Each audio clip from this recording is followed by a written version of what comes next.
भाई लोग Gujju historical man channel पर क्राइम स्टोरी दिखाने का मतलब किसी अपराधी या अपराधियों को बढ़ावा देना ना है। अपुन का एक किच फंडा है, लोगों तक सही जानकारी पहुंचे। अपुन को 420 के वोल्ट का सपोर्ट देने के लिए अपने सभी भाई लोग का दिल से शुक्रिया।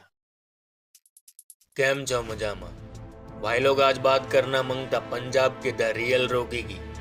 बोले तो अक्खे पंजाब में इस बंदे ने 2006 से लेकर 2012 तक क्राइम का ऐसा वॉर जोन खड़ा कर डाला जिसमें एक बार छोकरा घुस गया, फिर बाहर आने का रास्ता न था। इस छोकरे के दिमाग में क्राइम सिंडिकेट को एग्जीक्यूट करने का जो गेम प्लान था, ऐसा गेम प्लान शायद ही पंजाब के किसी गैंगस्टर में होएगा। वो बोलता पुलिस लोग आएगा ना, बत्ती लगा के तो बोलने का रॉकी भाई आया था। मामा पुलिस को सोने का अंगूठी पहना था, यही वजह है कि पुलिस लोग उसको सेकंड भी करता और सलाम भी ठोकता था।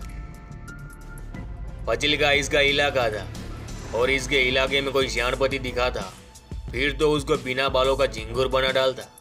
बिडू ये केजीएफ फिल्म का रॉकी ना है, ये रियल लाइफ का रॉकी है, डायरेक्ट मैन पार्ट काट डालता। तो भाई लोग वीडियो शुरू हो उससे पहले चैनल को सब्सक्राइब जरूर करें। पंजाब फाजिल्का के एक गांव का रहने वाला जसविंदर उर्फ रॉकी फाजिल्का बचपन से ही लड़ाई झगड़े वाला, बोले तो छोटा पे एक बड़ा धमाका। 12वीं तक आते आते उसने कई छोकरे लोग को फोड़ डाला था। साल 1994 में पहली बार रॉकी के मत्थे FIR दर्ज हो गए। इस कांड ने उसके फादर का दिमाग हैंग कर डाला। छोकरे के लक्षण ठीक ना थे, इस वास्ते पिता ने कुछ दिनों फाजिल्का से दूर रखने के लिए उसे भेज दिए चंडीगढ़। अब फाजिल्का का जसविंदर रॉकी जा पहुंचेला चंडीगढ़ कॉलेज करने, मगर छोकरे के अंदर कीड़ा था भाई बनने का। इधर भी मामू ने लड़ाई झगड़े स्टार्ट कर दिए। कैसे ना करता, लौंडा जवान था, गर्म खून था, ऊपर से सरदार, जो भी टकरा था उसका गोलगप्पा बना डालता। इसी बीच जसविंदर का सेटिंग हुएला डिम्पी चंदबान से। अब डिम्पी चंदबान क्या चीज था यह जानना मांगता तो अपन उसका वीडियो एंड स्क्रीन पर चिपका दे रेला, देख लेने का। अब डिम्पी चंदबान का रुतबा और पावर देख जसविंदर काफी इम्प्रेस हुएला, उसे गुरु मानने लगा। तभी डिम्पी चंदबान के जिगरी बोले तो बबजिंदर बबली का चंडीगढ़ की 18 सेक्टर में दबंग गैंगस्टर बोले तो कोका से लफड़ा हो गया। दरअसल गाड़ियों को ओवरटेक करने के चक्कर में लफड़ा इस कदर बढ़ गया कि कोका ने बबली को गोलियों से भून डाला। किस्मत का धनी बबजिंदर बबली बच गया, मगर उसका बॉडी अपाइज हो गया। दोस्त की यहाँ हालत देख डिम्पी चंदबान से रहा नहीं गया। कोका को ठोकने का गेम प्लान तैयार हो गया। कोका को ठोकने की जिम्मेदारी दी गई जसविंदर को।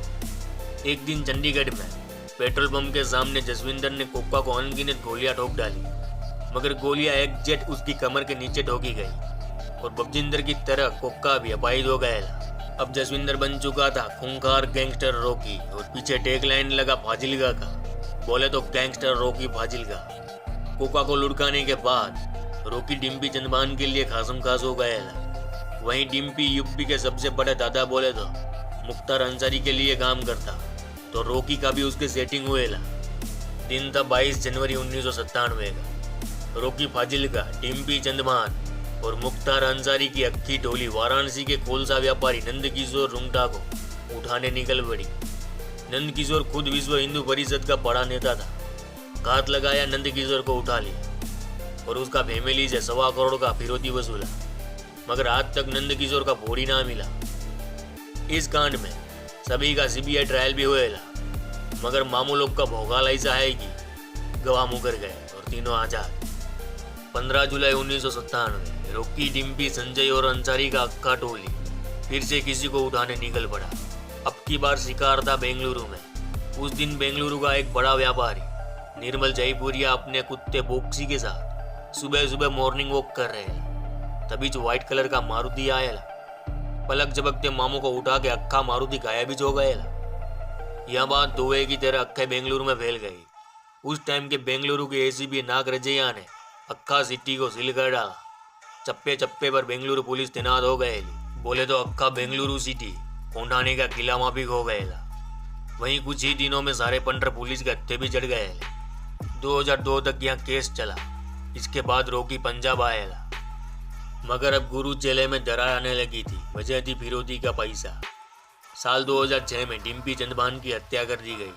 आरोप लगा रॉकी फाजिल्का के मत्थे। साल 2008 में रॉकी फाजिल्का को डिम्पी चंदमान मर्डर केस में पुलिस लोग ने उठा लिया, डाल दिया बुडेल जेल। मगर अब तक रॉकी बन गए पंजाब गैंगलैंड का गैंग लॉर्ड। यह वहाँ दौर था जब पंजाब के कई छोकरे लोग भाई बनने के चक्कर में अपराध की काली दुनिया में घुस रहे। रॉकी उन सब के लिए रोल मॉडल था। जब रॉकी बुडेल जेल में था तब उसका सेटिंग हुएला जेरा कुब्बन और जयपाल भुल्लर से। तीनों का सेटिंग करवाने वाला रॉकी का खासम खास छोकरा बोले तो अमनदीप उर्फ हैप्पी दियोरा था। दूसरी ओर शेरा और भुल्लर जैसे कई छोकरे लोग रॉकी के पीछे भागने लगे, क्योंकि रॉकी उस टाइम के पंजाब का सबसे बड़ा टॉप का गैंगस्टर है। रॉकी जेल से बाहर आएगा, अब शुरू होएगा रॉकी का वहाँ चक्रव्यूह, जिसमें पंजाब के कई छोकरे लोग का जिंदगी तबाह हो गया। जेल से आते ही रॉकी ने राजनीति की ओर रुख किया।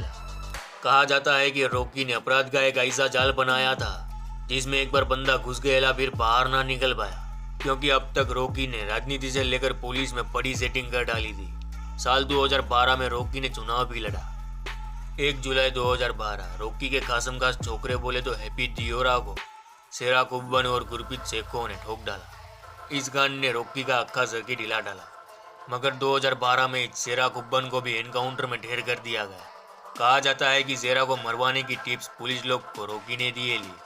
बस इधर से ही शुरू होएगा एक ऐसा बवंडर जिसमें रॉकी फाजिल्का का अक्खा एम्पायर तबाह हो जाएगा। शेरा की मौत के बाद जयपाल भुल्लर, विकी गौंडर, प्रेमा लाहौरिया, गुरप्रीत सेखो, हेरी चड्ढा, नीता दियोल, पलविंदर पिंदा जैसे 12-13 गैंगस्टर लोग एकजुट हो गए। मकसद एक ही था, रॉकी फाजिल्का का खात्मा। साल 2016 का शुरू हो गया। रॉकी को महसूस होने लगा था कि एक आंधी उठ गई, पटरी पकड़ ली, रॉकी के साम्राज्य की ओर आ रही। मगर रॉकी को एक गुरूर भी था कि वो जहाँ खड़ा है ना, वहाँ पहुँच पाना झिंगुरों के बस में ना है। मगर नियति के खेल को कौन समझ पाया। 2016 का अप्रैल महीना था। रॉकी अपने दोस्त के यहाँ एक फंक्शन में शिमला जा पहुँचा। फंक्शन खत्म कर वापिस आ रहे रॉकी का गाड़ी परवाणों के टिट्टियार होटल के पास पहुंचा कि 2 छोकरे लोग कट्टा थाम रोड पे खड़े थे। जैसे ही ड्राइवर ने ब्रेक मारा कि ढाई ढाई करती गोलियां बंदूक से निकली, रॉकी के बॉडी को छल्ली कर आर पार हो गई। वहाँ गोलियां चलाने वाले थे जयपाल भुल्लर और तीर्थ ढिल्लो।